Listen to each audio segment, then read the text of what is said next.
estaba recontenta de que iba a poder sacar un crédito hipotecario y con eso comprarse su casa y que la cuota iba a ser baja, lo miraba medio de refilón y decía, me parece que el UVA acá no es una buena idea. La idea de los créditos UVA funcionaron muy bien en Chile y de hecho el proyecto argentino es muy parecido a la regulación chilena de los créditos hipotecarios, pero hay una pequeña cuestión que no ha tenido en cuenta la política argentina, y es que la inflación en Chile es del 3% anual, y nosotros tenemos una inflación del 55% anual. Por lo tanto, era evidente que el préstamo UVA, con el paso del tiempo y con estos índices de inflación, iba a volar por el aire y que las cuotas se iban a terminar disparando independientemente de la pandemia o no pandemia, y ya desde antes de esta situación excepcional que tenemos a partir de marzo, hay tanto para los planes de ahorro como para los créditos prendarios de los autos, como para los créditos hipotecarios, cuestiones respecto del valor de las cuotas de los créditos que se ajustan por esta unidad de valor, del UVA, porque las cuotas se van actualizando, y no solamente que van incrementándose el valor, ya hasta niveles que se hace insostenible para el deudor poder pagarlos, sino que además, si ustedes quisieran precancelar hoy el crédito que han sacado, se van a encontrar que quizás le den al banco más que la plata que pidieron, porque lo que actualiza el UVA también es el capital. Por lo tanto, ahí también no voy a profundizar en eso, pero hay que pensar soluciones de fondo para la problemática de la UVA, porque el desbarajuste en el precio, la complicación en el valor de la cuota, excede a la problemática de la pandemia. Como en la mayoría de la normativa de emergencia, tanto de materia de UVA como en materia de alquileres, que son dos decretos de necesidad y urgencia seguidos, el 319 y el 320, lo que sí es importante que podamos recordar y tener presentes que son parches. No son soluciones definitivas. El Poder Ejecutivo no ha dado soluciones definitivas, sino que ha postergado el problema para septiembre-octubre. Lo que va a decir del crédito UVA, básicamente el decreto 319, es que el valor de la cuota va a quedar congelado al valor que tenía en marzo, primera medida, y va a mantenerse este congelamiento hasta el mes de octubre. O sea, nosotros no, porque yo no tengo un crédito, pero los que tienen un crédito van a tener que volver a pagar o van a empezar a ver ajustes en el valor de las cuotas en la cuota que van a pagar en octubre. Pero octubre es un mes absolutamente crítico por determinadas maneras o por muchas razones. Primero porque en octubre también empiezan a pagarse las reprogramaciones de las tarjetas de crédito, en octubre también empiezan a reprogramarse las deudas de alquileres, ahora lo vamos a charlar, o sea, se viene para octubre un cuello de botella económico y financiero para la mayoría de la gente que me preocupa y que no sé cómo lo va a ir resolviendo. Porque además, esta normativa, el 319 de los préstamos UVA, lo que establece es dos tipos de deuda que se pueden generar. Primero, la deuda que se va a acumular, ¿no?, por la diferencia entre lo que tendría que haber aumentado la cuota entre marzo y septiembre, si hoy pagábamos una cuota de 10 y en junio tenía que aumentar a 15 y en octubre iba a ser 20, todos esos meses acumulados, esa deuda acumulada, va a haber que repagarla a partir de septiembre en 3 cuotas, sin intereses, pero vamos a tener una deuda acumulada que vamos a tener que salir a pagar en 3 cuotas. Y el otro tipo de deuda que se puede generar es la deuda por la falta de pago.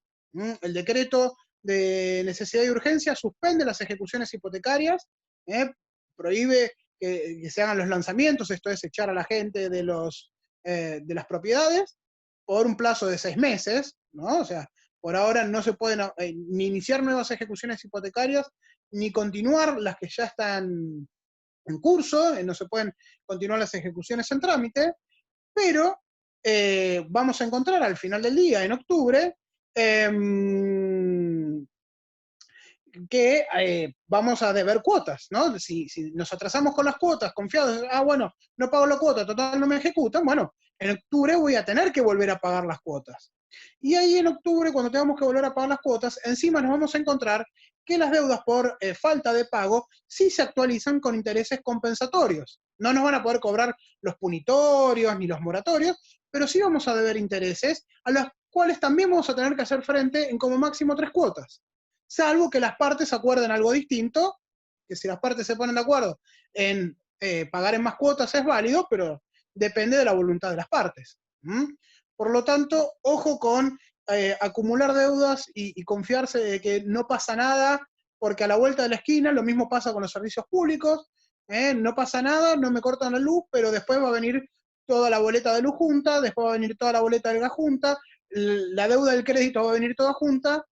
Por lo tanto, me atrevo a dejarles un pequeño consejo en la medida que puedan y entendiendo las dificultades de la hora, por eso, claro, en la medida que puedan, traten de no dejar que las deudas se acumulen, insisto, en la medida que se pueda, y sin desconocer las terribles dificultades económicas del momento, porque realmente no sé qué va a pasar en octubre cuando venzan las suspensiones y todos tengamos que salir a pagar todo junto estas suspensiones, ¿no? Entonces, esto es básicamente lo que hay en materia de crédito SUBA, una suspensión de la mora y una refinanciación de hasta 3 cuotas obligatoria por el Estado a partir de octubre. ¿No?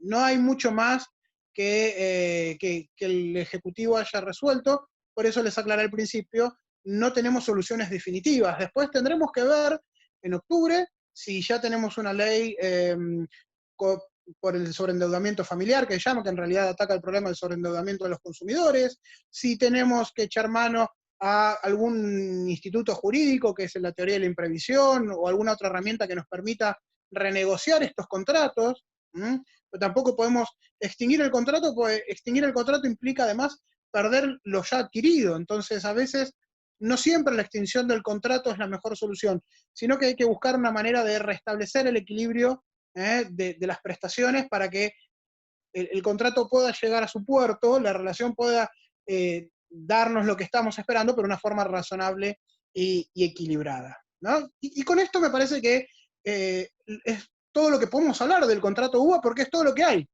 Ojalá hubiera habido algo más de fondo, algo más importante para poder discutir, pero el paliativo que tenemos hasta ahora es este. ¿Tá? Sí vamos a meternos con el tema de los alquileres un poco más en profundo, porque acá tenemos 3 normas en juego que se van a ir interrelacionando entre ellas, entonces la idea es tratar de ir viendo un panorama de cómo queda. Tenemos la ley de alquileres, nueva, que salió la semana pasada, que todavía no entró en vigencia, va a entrar en vigencia, calculo, en 15 a 20 días, una vez que esté publicada en el boletín oficial, una vez que las leyes son sancionadas por el Congreso, el Poder Ejecutivo tiene 10 días para revisar la norma, para aprobarla o vetarla. Si el Poder Ejecutivo no hace nada con esa ley, queda aprobada de hecho, y desde esa fecha se publica en el boletín, en el boletín oficial 8 días después. Por lo tanto, al 9º día entraría en vigencia esta ley. La ley se sancionó la semana pasada, todavía nos quedan unos 15 días para que esta norma entre en vigencia. Este dato no es menor, porque el último artículo de la ley aclara de que la ley se va a aplicar a los contratos, la nueva ley de alquileres se va a aplicar a los contratos que se suscriban con posterioridad a la entrada en vigencia de la norma. Por lo tanto, todo lo que se firme antes, o lo que ya exista desde antes, se va a regir por el sistema anterior. Todo lo que se firme a partir de la entrada en vigencia de la nueva ley de alquileres va a estar regulado por este nuevo régimen. Pero además de esta nueva ley de alquileres, tenemos un decreto, el 320 del 2020, que también va a tener un paliativo y algunas herramientas de emergencia para los alquileres durante la pandemia. Y además tenemos normas del Código Civil, ¿no? Entonces, tenemos que ir viendo cómo se van interrelacionando estas cuestiones, ¿no? Entre sí. ¿Cuál es el primer conflicto? Bueno, hay contratos que se encuentran vencidos, ¿no? Porque se vencieron en marzo y están siendo prorrogados, de hecho, por la vigencia del decreto de emergencia. ¿Qué es esto? Los contratos que vencieron a partir de marzo, el decreto de necesidad y urgencia prorrogó la vigencia de los contratos hasta el mes de septiembre, ¿no? Entonces, si yo tenía un contrato de alquiler que venció en abril, ¿no? Y soy inquilino, me puedo quedar en septiembre y no me pueden echar, obviamente teniendo que pagar los alquileres, ¿no? Entonces, um, la, si me venció el contrato en junio, ahora me vence el contrato y me quedo hasta septiembre, cuando firme la renovación en octubre, voy a estar regido ya por la nueva ley. ¿Mm? Si firmo la renovación ahora porque el locador quiere y yo quiero también, firmo la renovación ahora, me regiré por la ley vieja y por el régimen actual. ¿Mm? Por lo tanto, la ley es clara, insisto, la ley se aplica a partir de la vigencia de la nueva norma. ¿Es buena o es mala la nueva ley? Vamos a ir viendo. Hay cosas que están buenas, hay cosas que no tanto, depende de dónde se mire.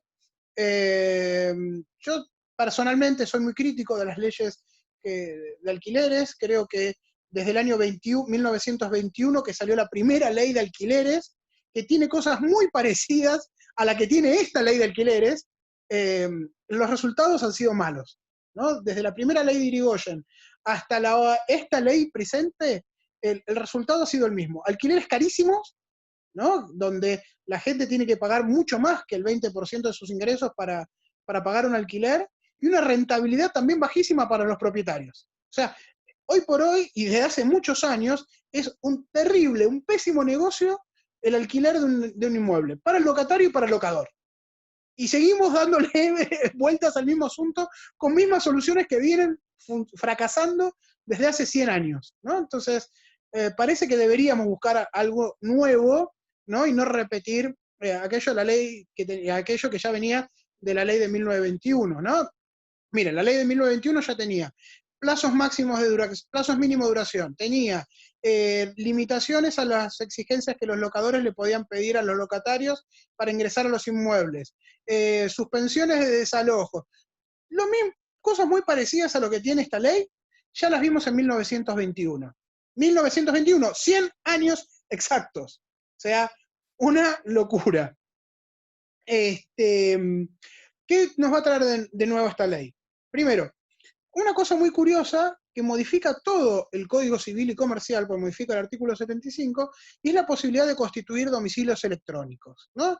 Vamos a poder poner en los contratos de alquiler una dirección de mail, tanto el inquilino como el propietario, y los mails que se manden a esas casillas de correos van a valer tanto como una carta documento, ¿no? Por lo tanto, si tengo que pedirle al propietario que me haga un arreglo, o el propietario tiene que pedirle al inquilino que pague un alquiler, las intimaciones que se cursen a esos domicilios electrónicos, dice esta nueva ley, van a ser absolutamente válidas, ¿no? Esto es algo para ir pensando como algo novedoso, ¿no? No solamente desde el punto de vista de los contratos de alquileres, sino también en todos los contratos en general. Después vamos a tener otra cuestión, requisitos de ingreso, ¿no? Algo complicado. Ya hay una limitación a que no se puede pedir más de un mes de adelanto, que el depósito que se da en alquiler, que se exige al inquilino tampoco puede ser superior a un mes. No sé cómo lo van a controlar, pero en los hechos no se le puede pedir más de un mes, con un doble juego.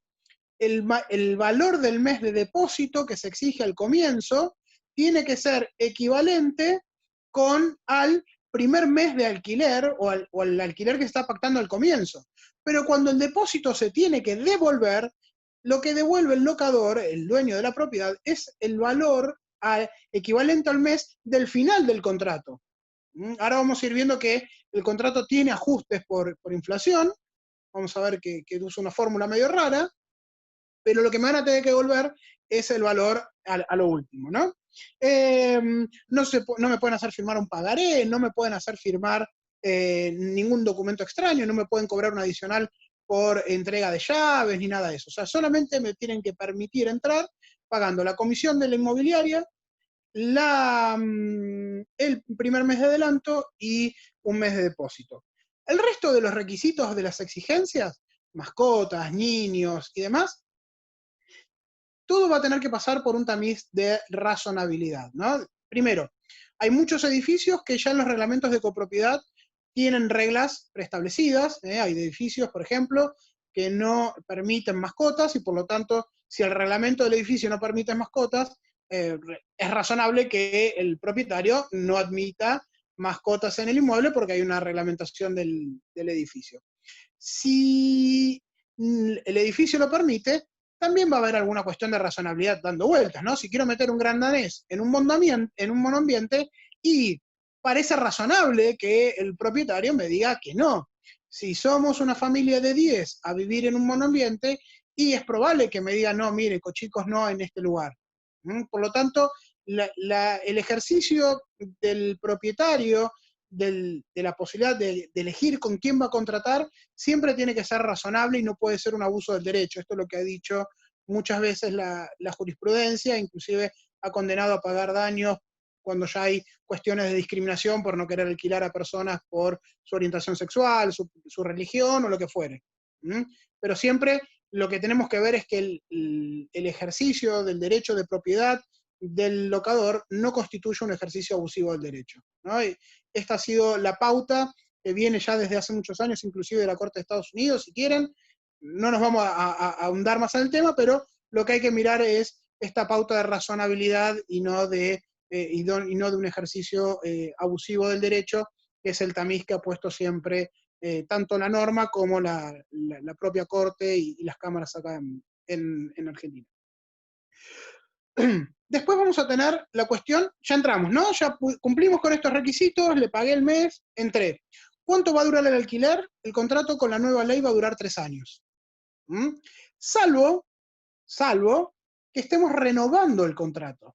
Porque cuando el inquilino ya se encuentra en propiedad de lo que está alquilando con anterioridad, por cualquier razón, ya sea porque me prestaron el departamento y ahora lo estoy alquilando, ya sea porque me metí de prepo y llegué a un acuerdo con el dueño para quedarme, por cualquier razón, no importa cuál, cuando el inquilino ya está dentro del inmueble y pasa a alquilar, no se aplica el plazo mínimo de duración del contrato. Por lo tanto, si quiero, después de pasados los 3 años, renovar por 6 meses, renovar por 1 año, lo que quiera, eso ya la ley no se mete y queda librado a la libertad de las partes. Solamente este plazo mínimo de 3 años, o de 2, si el contrato se rige por la normativa hoy vigente, aplica al primer contrato, a la primera vez que me meto adentro. Y además, teniendo en cuenta de que hay plazos máximos también, que no podemos superar los 30 años de alquiler, porque también sería una cuestión contraria a la idea de que los bienes están en el mercado. Bueno, la norma pone un plazo máximo de 30 años. No nos vamos a meter tampoco demasiado en esa cuestión. Bien, ahora, también lo que viene a aclarar una cuestión importante que me estaba olvidando. Ustedes ven que giro la cabeza porque tengo acá unos apuntecitos, un punteo de temas porque quiero abarcar la mayor cantidad de cuestiones y no quedarme nada afuera. ¿Qué pasa con las garantías para poder entrar? Un tema que suele ser bastante conflictivo. Acá ya se nos presenta una duda, ¿no? Porque va a decir, bueno, el locador va a poder aceptar como garantías una propiedad, los recibos de sueldo del locatario, la constitución de una fianza, avales bancarios, los seguros de caución, ¿no? Dice, bueno, que el locador puede elegir cualquiera de estas opciones, ¿no? En un principio con una idea de que no pongamos como exigencia siempre entregar una propiedad, ¿no? Pero lo que viene, el renglón, el segundo párrafo, lo que más dudas nos genera. Primero, confunden garantías con obligaciones personales, ¿no? El fiador puede comprometer, cumplir la garantía con una propiedad o con lo que fuere, y eso debería ser absolutamente válido porque es una obligación personal. Si el fiador se me compromete a hacerse cargo de la deuda de alquileres y yo en vez de embargarle la casa, le quiero embargar el sueldo, no tengo ningún problema. Pero mire lo que dice este segundo párrafo. Dice que el valor de la garantía exigida no puede superar 5 veces el valor del alquiler, ¿no? O sea, yo no puedo exigir que me den como garantía algo que valga más de 5 alquileres, salvo que lo que esté pidiendo como garantía sea el recibo de sueldo del inquilino, donde ahí el techo es de 10 veces, ¿no? Entonces, yo no puedo exigir sueldos mayores a 10 veces el monto del alquiler. Me generan 2 dudas esto.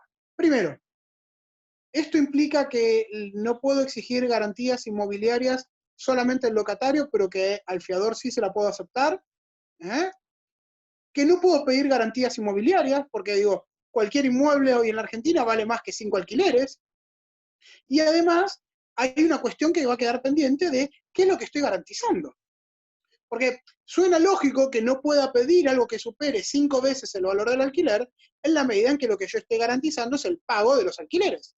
Pero cuando yo pido un fiador o alguien que respalde o algún respaldo al mismo inquilino de los alquileres, no solamente quiero que me garantice que va a cubrir los alquileres, sino quiero que también me garantice que si destruyo el departamento voy a tener dónde cobrarme, que si hay alguna deuda de expensas o de servicios públicos o de lo que fuere, voy a tener de dónde cobrarlo. Y si tengo que garantizar algo, afianzar algo que sea mucho mayor o parecido al valor de la propiedad, suena lógico que pida otra propiedad y no el valor de la locación. Por lo tanto, acá me parece que si la respuesta es, bueno, pero la intención del legislador es que no haya más garantías inmobiliarias para afianzar contratos de alquiler, lo que vamos a tener que buscar o exigirle, o vamos a empezar a ver sin ninguna duda en los contratos de alquiler, es la exigencia del locador, del dueño de la propiedad, al locatario que contrate un seguro, no solamente de incendios, que eso ya se ve, sino también de responsabilidad civil por daños, por destrucción, por lo que fuera, lo cual va a generar algún incremento en lo que tiene que pagar el inquilino. Pero si no me lo va a poder garantizar alguien personalmente con su patrimonio, o me van a limitar la fianza que puedo tener, voy a tener que buscar alguna seguridad para este otro tema de algún otro lado. Y la garantía de la conservación del bien, si no es con otro bien, va a tener que venir por el lado de los seguros. Por lo tanto, ahí ya hay un punto de conflicto que no sé cómo se va a terminar resolviendo. Si vamos a aceptar los inmuebles o no, si me preguntan, hoy no entiendo qué es lo que quiso hacer el legislador con limitar estos montos a los 5 alquileres. Ahora, ya estamos adentro, ya pactamos la garantía, ya está todo bien, entramos al departamento. ¿Cuáles son las obligaciones del propietario? Bueno, el propietario va a estar obligado a mantener y garantizar que el inquilino puede utilizar la cosa, y por lo tanto va a estar obligado a todas las reparaciones que sean necesarias para que el inmueble quede funcional, salvo que esas reparaciones vengan de daños causados por el propio locatario, donde ahí sí el inquilino es el que las tiene que arreglar. Si hay reparaciones urgentes, el locador tiene que pedirle que las arregle, el inquilino tiene que pedirle al propietario que las arregle en un plazo de 24 horas. Si en 24 horas el propietario no arregla esto que es urgente, un caño que está pinchado y está inundando el departamento, o lo que fuere, el inquilino va a poder arreglarlo él, y en todo caso va a poder descontar del precio del alquiler el pago del arreglo. Y si el arreglo no es urgente, una mancha de humedad, otra cuestión que no es tan urgente, el plazo va a ser de 10 días. ¿Sí?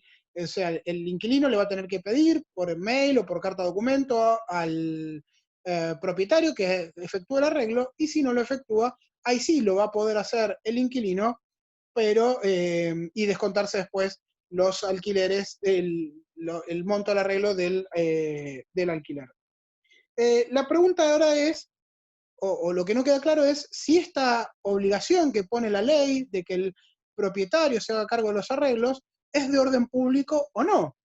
Esto es, las partes, ¿pueden el alquilino y el propietario firmar un acuerdo donde diga que los arreglos van a ser todos a cargo del inquilino, por ejemplo?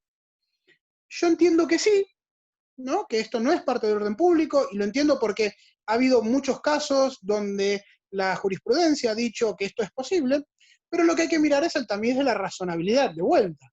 Entonces, si yo le voy a decir al inquilino que se va a tener que hacer cargo de cualquier desperfecto, de cualquier problema que haya en el edificio, eso se tiene que ver reflejado o en el precio o en alguna ventaja que le vaya a dar al inquilino en el contrato.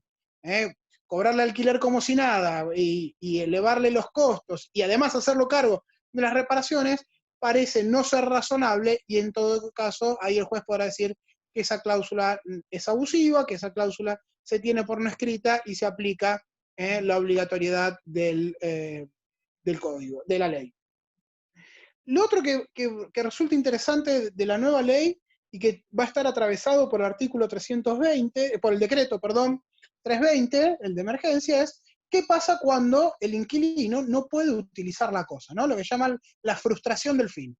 El inquilino, por alguna situación que es ajena a él, no puede utilizar el bien que está alquilado. Por ejemplo, tengo un comercio, tengo un estudio jurídico y no puedo entrar a mi estudio jurídico porque hay una pandemia que no me deja circular, ¿no? O tengo una casa de venta de algún elemento que por una restricción del gobierno no puedo utilizar. Acá el gobierno lo que hizo fue sacar un decreto de emergencia que favorece mucho más a los propietarios que a los inquilinos, ¿no? Porque la norma que tenía el Código Civil era mucho más favorable a los inquilinos.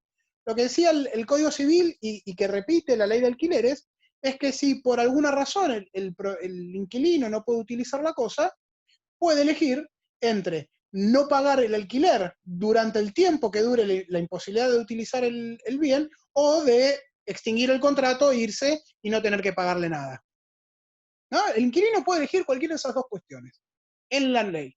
¿Qué dice el decreto de necesidad de urgencia? Que el inquilino que no puede utilizar, ¿no? Y el decreto de necesidad de urgencia no se aplica a todos los inmuebles, se aplica a aquellos que tengan destino de vivienda, a aquellos que sean utilizados por monotributistas autónomos para alguna actividad comercial que esté prohibida, a las cooperativas, a los clubes o entidades sin fines de lucro, y en la medida en que ese inmueble no sea propiedad de alguien que necesite el alquiler para su propia subsistencia, ¿no? Entonces, si yo le estoy alquilando un departamento a una persona mayor que tiene una jubilación mínima y que su único ingreso es este alquiler, además de la jubilación mínima, no me van a poder aplicar las normas del decreto. Lo cual, si no se aplica el decreto, se aplica la norma del 1203. Así que a aquella persona que la quise proteger, la termino dejando desprotegida. Al margen de eso, lo que dice el decreto es que el inquilino que no pague alquiler, primero frena las ejecuciones de alquileres, no se pueden ni ejecutar alquileres ni desalojar personas por el tiempo que dure la pandemia, inclusive por aquellas deudas que fueren con causa anterior a marzo, ¿no? Si yo vengo con un desalojo desde octubre, porque me deben octubre del año pasado, tampoco voy a poder desalojar, porque el gobierno ha hecho primar la necesidad de que la gente se quede en sus casas y tenga dónde quedarse y no dejar gente a la calle. Más allá de eso, no se van a poder iniciar nuevos desalojos ni nuevas ejecuciones sin pasar por la etapa de mediación previa obligatoria durante el plazo de un año. Así que a partir de octubre, cuando se pueda volver eventualmente, y si no prorrogan el decreto, a iniciar ejecuciones y a iniciar desalojos, antes de iniciar la ejecución y el desalojo, voy a estar obligado a pasar por una etapa de mediación previa judicial obligatoria, como primera medida. Y para cuando venza este plazo de un año, lo que dice la ley de alquileres, es que la mediación va a ser optativa, pero, siempre hay un pero, si alguna de las partes opta por el sistema de mediación, la otra no puede negarse. Entonces, si yo voy a desalojar a alguien y a quien voy a desalojar me opta por el sistema de mediación, tendré que ir a la audiencia de mediación obligatoriamente y una vez que cierre el procedimiento recién voy a poder iniciar el proceso de desalojo, lo cual para muchas situaciones donde vemos que hay un abuso del sistema para quedarse en una casa y no irse, esto me parece que abre una puertita más de dilación del tiempo, ¿no? Al margen de eso, esto es lo que tenemos con respecto a la frustración del fin, ¿no? Y además, lo que dice el decreto 320, perdón, es que si el inquilino no pagó los alquileres durante este tiempo, va a suceder algo parecido a lo que pasa con los créditos UVA. Se van a pasar a pagar en cuotas, hasta 6 cuotas, dice el decreto, a partir de octubre. ¿Mm? Si la deuda que se acumuló es por aumentos de alquileres que no se pudieron efectuar, va a ser sin intereses. Si la deuda que se acumuló es por falta de pago, lleva los intereses compensatorios. ¿Tá? Entonces, si yo no estoy pagando el alquiler porque no me pueden desalojar, a partir de octubre, toda la deuda que no pagué me la van a poder cobrar hasta en 6 cuotas con intereses. Por eso digo, octubre viene complicado y con forma de cuello de botella. Si a mí me tenían que aumentar el contrato durante estos meses y no me lo pudieron aumentar, también esa deuda acumulada por aumentos que no se pudieron efectuar se va a refinanciar a partir de octubre en 6 cuotas, pero esta vez sin intereses. Bien, sigamos. Es largo el asunto, por eso estoy casi sin aire y dándole, porque hay montones de temas para charlar. Y quiero tratar de llegar a todo, ¿no? De ver todo. La otra cuestión que vemos es qué pasa con las cargas, ¿no? Y las obligaciones. Bueno, esto, acá la ley de alquileres lo que hace es receptar un poco lo que la gente ya venía haciendo, de que la obligación de pagar las cargas de las actividades, ¿no? En los comercios, cuando alquilo para un comercio, todo lo que es cargas impositivas de mi actividad las tengo que pagar yo como inquilino, y además lo que va a aclarar es que las expensas ordinarias o los gastos ordinarios van a ser a cargo del inquilino y los extraordinarios a cargo del locatario.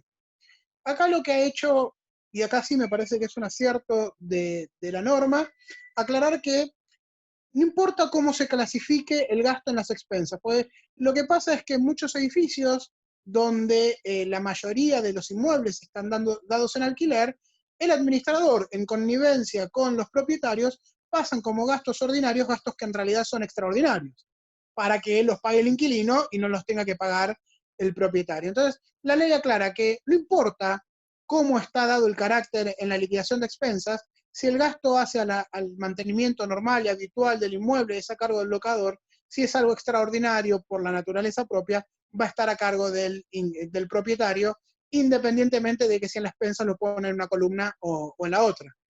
Esto parece ser razonable para desbaratar esta maniobra, esta idea que venía sucediéndose de que nos mataban el accidente del portero como expediente, como gasto ordinario, y por lo tanto se le trasladaba el costo al inquilino y el propietario quedaba exento.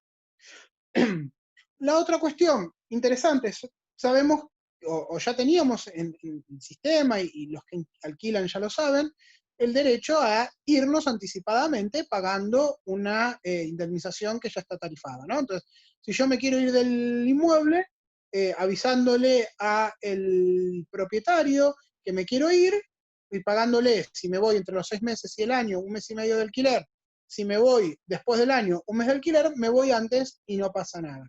Y no le tengo que dar explicaciones al propietario porque me voy porque me quiero ir y ya, no le tengo que decir si vos no me arreglaste la canilla o me dejaste la gotera, pues si me voy por eso en realidad va a haber un incumplimiento y ya. Ahora, ¿cuál es la modificación de la norma? Que es interesante. Como no traía el sistema anterior una sanción para el inquilino que no avisaba, decía, deberá avisar con un plazo no menor de 60 días, dice la ley vigente. Ahora, si el inquilino no cumplía, no había nada.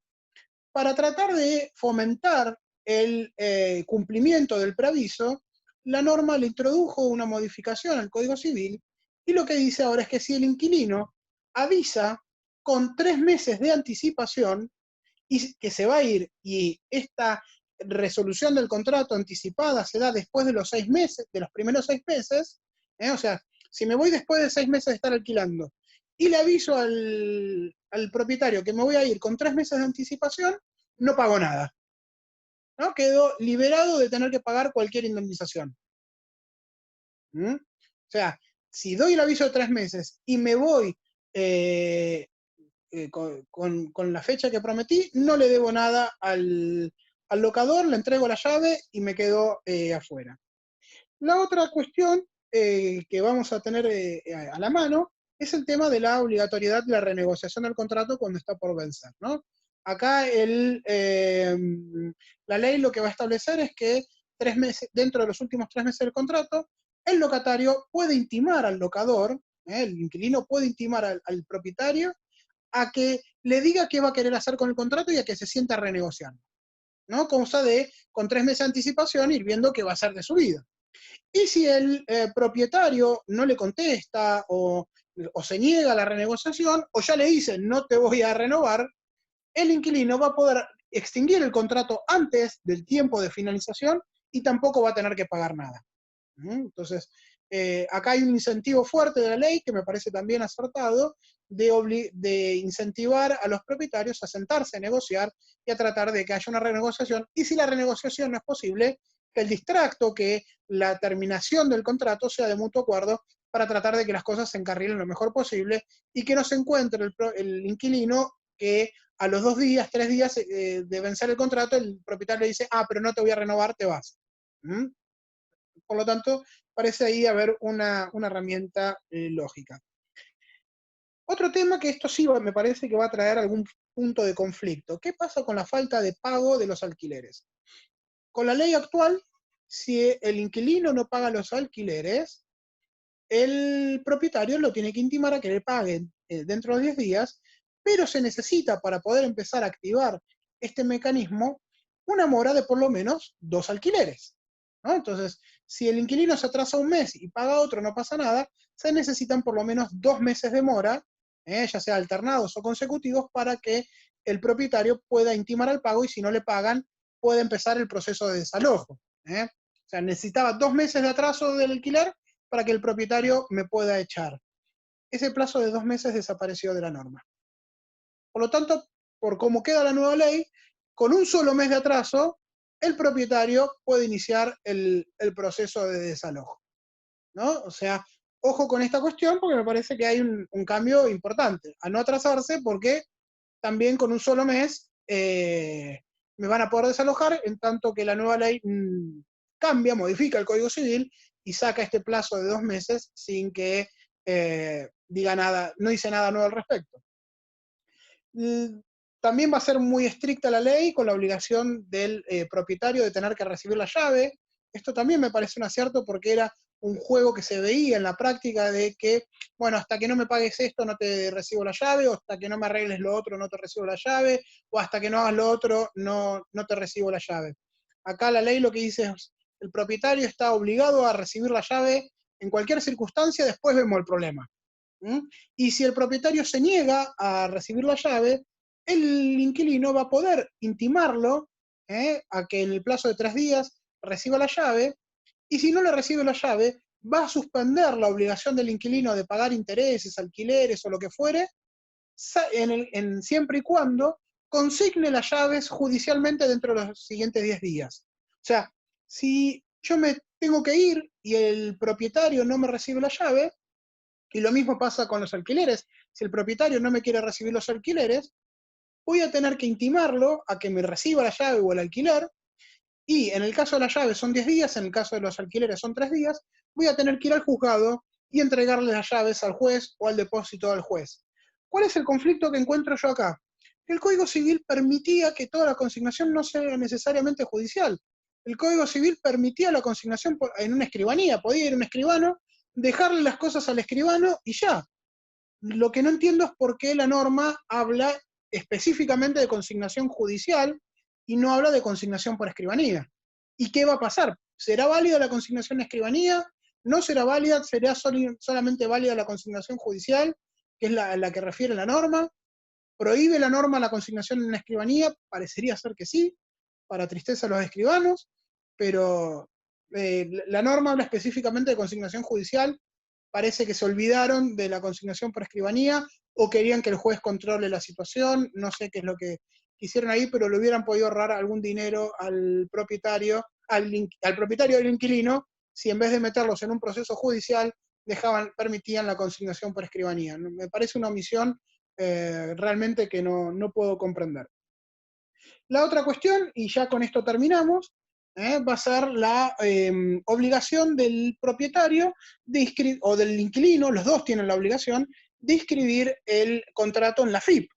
Digo que el más interesado igualmente va a ser el propietario, porque la norma lo que le va a decir es que cuando el propietario quiera de alguna manera hacer valer ese contrato, ya sea para desalojar al inquilino porque no le pagó, o para cobrar alquileres que no le hayan pagado, o por lo que fuere, el juez, previo a dar curso a la ejecución, va a tener que darle vista a la FIP de ese proceso, ¿no? Entonces, la FIP va a tener que controlar, a la hora de hacer cumplir el contrato, que ese contrato haya sido inscripto y declarado, porque si encuentra de que no fue inscripto y declarado, lo que va a suceder es que va a venir al locador y al locatario y les va a cobrar los impuestos que no se hayan pagado.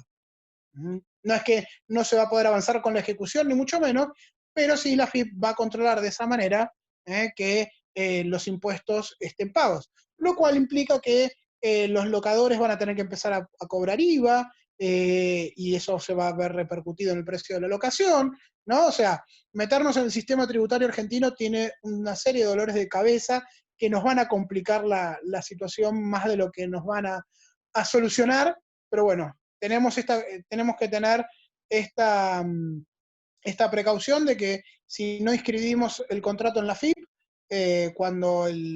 si somos propietarios, cuando queramos ejecutar ese contrato, el juez va a estar obligado a darle vista previa a la FIP, y la FIP se va a enterar de la existencia de este contrato y va a venir a buscar los impuestos que no se hayan pagado en su momento. Bien, a las corridas y con no mucha profundidad para poder llegar a agarrar todo, el que mucho abarca poco aprieta, esto es más o menos el panorama de cómo quedó, cómo está el contrato de alquiler. Vamos a abrir un espacio de 10 minutos de preguntas, son muchísimos, no les puedo contestar las preguntas a todos, si no, me quedo hasta las 10 de la noche y estoy haciendo cuarentena con mi familia y mis hijos y no puedo quedarme hasta las 10 de la noche contestando preguntas, ni quiero. Así que le voy a pedir a Mariana que me pase algunas de las preguntas que ella estuvo chequeando y vamos a ir respondiendo de a medida que se pueda. Cualquier cosa, mi Instagram es krieger.walter, me pueden agregar y mandarme alguna consulta por ahí y veremos si las podemos resolver. Y mi Facebook es Walter Krieger, también me pueden agregar por ahí. Gracias, Mariana, y vamos No, viendo qué hay. a vos, Walter. Bueno, la verdad es que sabés muy bien cuáles son las cuestiones más álgidas que pueden darse en torno a la nueva ley, porque a medida que vos ibas hablando, ibas contestando la mayoría de las preguntas, ¿no? Que se fueron dando. Así que creo que la mayoría quedaron contestadas, pero bueno, algunas, por ejemplo, tienen mucho que ver con el tema de la garantía. La gente está preocupada con las garantías. ¿Qué puede constituir una garantía conforme a las previsiones de la nueva ley? A ver, yo creo que cualquier cosa puede ser garantía, ¿no? La ley lo que hace es justamente ampliar las cosas que pueden ser garantías y no dejarlas circunscriptas a un inmueble nada más, ¿no? La ley permite los seguros de caución, los recibos de sueldo, las fianzas personales, amplía justamente la ley la posibilidad de ofrecer otras cosas en garantía. La dificultad que veo son, primero, que la ley no tiene manera de imponerle al propietario que acepte alguna de estas otras garantías, no hay manera. Y segundo, ¿qué pasa con este límite que pone de que la garantía no puede ser 5 veces superior al monto del alquiler? ¿No? ¿Cómo se interpreta esto? Si esto excluye la posibilidad de dar inmuebles o no, ¿qué es lo que quiso hacer el legislador al meter este párrafo? Es una incógnita que todavía no terminamos de entender. Una cosa, pues vi una pregunta así al voleo y me faltó decirlo, que es el tema del ajuste del alquiler. ¿Cómo se pacta el ajuste del alquiler? Ese es un tema que está muy preguntado también. Sí, sí. A ver, acá tenemos que hacer dos separaciones. Primero, la primera separación es para qué se va a utilizar el bien. Si el inmueble va a tener destino de vivienda, se va a utilizar en los nuevos contratos el mecanismo que establece la ley, que ahora se los digo. Si el contrato está vigente, se actualiza conforme como está pactado en el contrato. Si el contrato es para un destino distinto de vivienda, estoy alquilando para poner un comercio o una industria, el mecanismo es el que las partes decidan, ¿no? O sea, el régimen obligatorio de la ley es solamente, y es claro que es de orden público, porque dice las partes no pueden establecer otro mecanismo que no sea este, es solamente para los alquileres de vivienda. ¿Qué dice? Que el ajuste es anual, o sea, yo tengo que pactar un precio mensual que va a ser ajustado una vez al año. Ese ajuste anual se hace en base a un índice que tiene que publicar el Banco Central, que todavía no lo empezó a publicar, entonces no les puedo decir cuánto es, pero dice que ese índice se conforma en un promedio entre el índice de precios al consumidor, o sea, cuánto aumenta la canasta básica, y el índice de RIPTE, que se llama, que es cuánto aumentan más o menos los recibos de sueldo, los sueldos de las personas, ¿no? O sea, el RIPTE lo que hace es sacar un promedio de los sueldos de todas las industrias, y decir, bueno, el sueldo promedio de un argentino es tanto. ¿Cuánto aumenta el sueldo promedio? No el sueldo mínimo vital y móvil. El sueldo promedio cuánto aumenta ese sueldo promedio, promediado con el aumento de los costos. Me parece que lo que está haciendo en definitiva la norma es hacer algo parecido a lo que era el esfuerzo compartido, partir el costo de la inflación por la mitad, ¿no? Entonces, no va a aumentar, al ser un promedio, justamente al contemplar las dos variables, no va a aumentar el alquiler tanto como aumenta la comida, por ejemplo, pero va a aumentar un poco más que los salarios. Entonces, el costo va a estar por encima de lo que aumentan los salarios, pero por debajo de lo que aumenta la comida. Mirando los números, justo hace un rato me preguntaron eso, a grosso modo, así más o menos, mirando los números del año pasado, con un índice de precio del consumidor del 55% y un índice de aumento del salario del orden entre el 40 y el 45%, el aumento de los alquileres hubiera sido del 47% anual, más o menos. Entonces, en una inflación del 55, hubiéramos tenido un ajuste del 47. Pierde un poco cada uno. Clarísimo. Hasta ahora es el resultado. Pasa que esto después, con las variables económicas, puede dar cualquier cosa. Tal cual. Si hay una corrida inflacionaria y no se aumentan los salarios, eso va a impactar. Si aumentan los salarios para arriba de la inflación, también va a impactar. Eso es, en la Argentina, muy difícil de predecir. Totalmente, totalmente. Tiene algunos puntos muy interesantes la norma. Por ejemplo, el tema de las notificaciones por mail, esta intimación que ya no tiene este límite de 2 meses, también podría hacerse por mail, o sea, con un mes de atraso y un mail ya estaríamos intimados. Parecería ser que sí. Digo, después veremos si en el código, con las aplicaciones de las normas procesales y con el correr del tiempo, los jueces lo limitan de alguna manera, pero en principio, viste, andando se acomodan los melones, pero de la mera lectura de la ley sale eso. Seguramente, sí, bueno, van a tener mucho trabajo de interpretación los jueces, evidentemente, con esta norma. Así es. Así que bueno, muchísimas gracias, Walter, y te pido un último favor, por favor, decinos de tu nuevo libro que sale ahora y sobre el tema alquileres, porque hay muchos colegas acá que van a estar muy interesados en leer tu obra. Sale, esperamos para los primeros días de julio, es un análisis de varios autores, es un trabajo parecido a esta charla, ¿no? Agarrar la ley punto por punto, ir desarrollando cada uno de los temas con un poco más de profundidad, con la mirada de distintos autores, profesores de muchas universidades, y además con una mirada muy federal. Han participado autores de todas las provincias, hay profesores de la Universidad de Cuyo, de Rosario, del sur, de Misiones, así que tiene una mirada también muy federal como para abarcar la mirada de todos los lugares del país, que cada uno también en sus localidades tiene sus propias particularidades. Particularidades, tal cual. Así que bueno, espero que a partir de julio va a salir primero en una versión electrónica, y después va a salir en ebook, y después va a salir en papel. La editorial es IJ Editores, ya hoy salió el lanzamiento, así que bueno, si alguien está interesado, ahí está. Un libro más tuyo que voy a tener en mi biblioteca, así que... Bueno, gracias. Bueno, felicitaciones, muchísimas gracias como siempre, porque cada vez que te convocamos para estas charlas que van dirigidas a la gente, para informarlos y que conozcan sus derechos, siempre aceptás con muy buen gusto, y bueno, y esta simplicidad que tenés para explicar temas complejos que hace que todos te entendamos, incluso los abogados que no nos dedicamos a estas cosas también te entendemos. Bueno, gracias. Bueno, la gente la verdad que comprende muy bien la temática y ayuda mucho, porque la vivienda es una situación, es un bien esencial, como dijimos al comienzo de la charla, y la verdad que le da mucha seguridad a la gente poder conocer los derechos, saber cómo es la nueva ley, qué es lo que se viene, lo que se va a aplicar, lo que no se va a aplicar. Así que la verdad que te agradecemos muchísimo y te comprometemos para una próxima charla no muy lejana. Dale, te damos a disposición. Buenísimo. Muchas gracias. Bueno, y muchísimas gracias a todos por su participación, por el interés. Y bueno, nos mantenemos en contacto en nuestro Instagram, Derecho UCA, y nuestra página también de internet, que siempre subimos las charlas para que puedan volver a escucharlas si quedó algún punto interés que no hayan podido prestar la atención o no haya quedado del todo comprendido.